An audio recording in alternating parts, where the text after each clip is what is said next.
we say farewell to the clay-tiled rooftops and quaint stone buildings. And hello to the sparkling waters of the Canal du Midi. It's a 150-mile-long waterway that connects the Atlantic Ocean to the Mediterranean Sea. Built because the original route was plagued by pirates and dicey seas, the Canal du Midi is an inland shortcut, but it's not short on beauty. And it offers a wonderful chance for boatloads of tourists to travel as those from days gone by, passing plane trees, ancient structures, and exquisite countryside through the south of France. We motor down the canal at a jogger's pace, an easy 5 knots or so, but that's the whole point of the trip, slowing down enough to enjoy the scenery and a more relaxed lifestyle.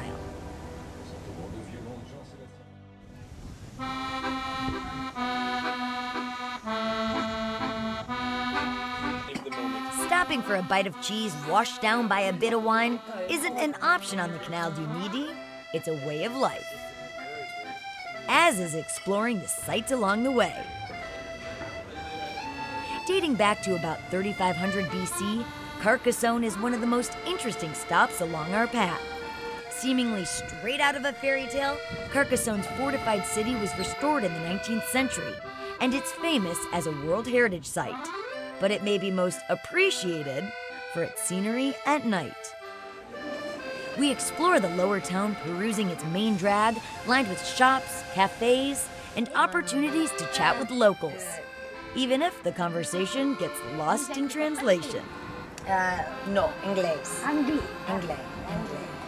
Nearby, we venture through an open-air market to stock up on supplies of fruits, spices, our favorite, stinky cheese, Très bien. and other delicacies. Oh.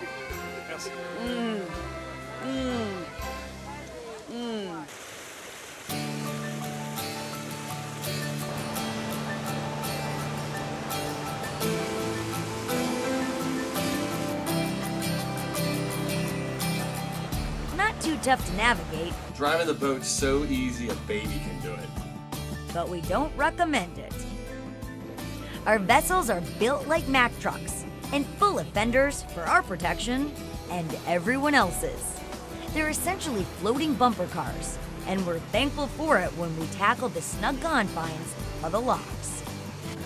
Sure, there's a lock keeper controlling the flow, but inside the lock chamber, you better be on your game.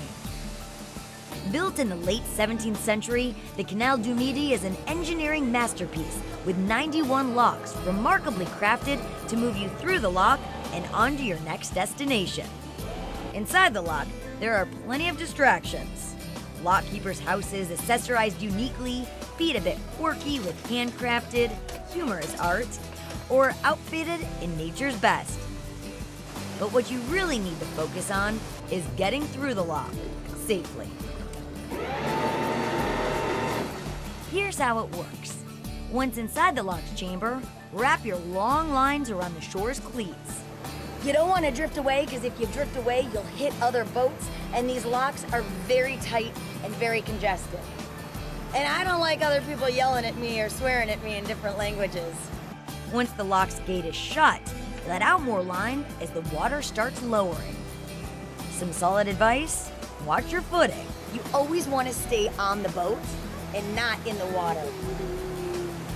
Apparently, in France, they have different rules for releasing your head, meaning it just all goes out of your boat. Once the lock opens, pull back your lines. Then it's on to the next lock, but that's part of the fun. And it's definitely a unique experience.